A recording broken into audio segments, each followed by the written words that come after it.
Hey, ici Utsukoshi Corp. Aujourd'hui, on se retrouve pour l'épisode 1 de l'Animatech. L'Animatech, qu'est-ce que c'est? C'est des reviews d'animés, comme la collègue d'Erwan sur les mangas, sauf que moi, c'est des animés. Pour ce premier épisode, on va parler de la saison 3 de Mob Psycho 100.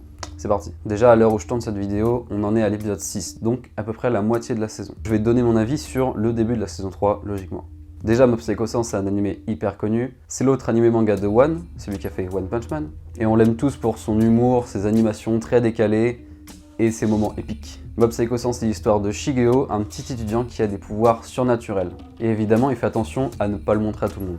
C'est un personnage un peu idiot, mais qui fait des coups de génie, vous voyez le genre. Dans la saison 1, il va rencontrer son maître qui dirige une entreprise d'exorcisme. Et donc, dans la saison 1 et 2, ils vont aider des clients qui contactent l'entreprise d'exorcisme sur des démons, sur des trucs qui se passent, des trucs bizarres dans la ville. C'est très intéressant, très mystérieux, un humour incroyable, des animations à la One, donc c'est très stylé. Donc c'est un très bon animé.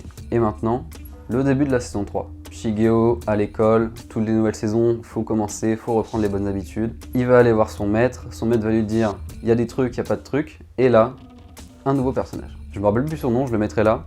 Mais il est hyper badass et il a aussi des pouvoirs. Il faut savoir que le maître a pas de pouvoir, il fait juste semblant. Il a des techniques assez stylées, mais c'est vraiment jeter du sel, c'est nul. Donc ça va commencer comme dans la saison 1 et la saison 2, des petites quêtes, des clients qui contactent. S'il y a des démons, on va les voir, tutti quanti. Là où j'en suis, donc vers l'épisode 4, 5, 6, un nouveau méchant arrive. On se demande qui c'est, le plot twist à l'épisode 6 est incroyable. Ce méchant va se servir du brocoli géant qui est arrivé à la fin de la saison 2. Si vous savez, vous savez. En fait, le brocoli géant qui apparaît au milieu de la ville est pris pour une divinité et il y a plein de monde qui vont aller le prier, dont une secte qui s'est créée qui s'appelle la secte de la coupe psycho. Je crois que c'est coupe psycho, truc psycho. Mais cette secte n'avait pas de représentant et la seule image qu'il y avait, c'était un petit dessin de Shigeo, donc dans une forme très simple à la One. Et il s'avère qu'un imposteur a pris la place de Shigeo et s'est représenté en tant que leader de cette secte. Et il va laver le cerveau de tous les gens de la ville pour qu'ils rejoignent la secte et qu'ils aillent prier pour avoir plus d'énergie. Son but, dominer le monde avec toute l'énergie qu'il a et embrigader tous les gens de toutes les villes du monde entier pour être un dieu, évidemment. À part le scénario, une grande force de cet animé, c'est les animations, la réalisation, qui joue entre les dessins très simplistes de One Punch Man, de One, comme on connaît, avec des super moments de réalisation, des combats épiques avec plein de particules, c'est hyper joli. Et même dans l'humour, ils adorent jouer entre le très simple et le très compliqué. Il y a beaucoup de blagues en mode montée et chute directe. À un moment, ils vont voir un ennemi hyper puissant, il se dit roi des démons, machin. Mob arrive, super puissance, il le dégomme en un cut.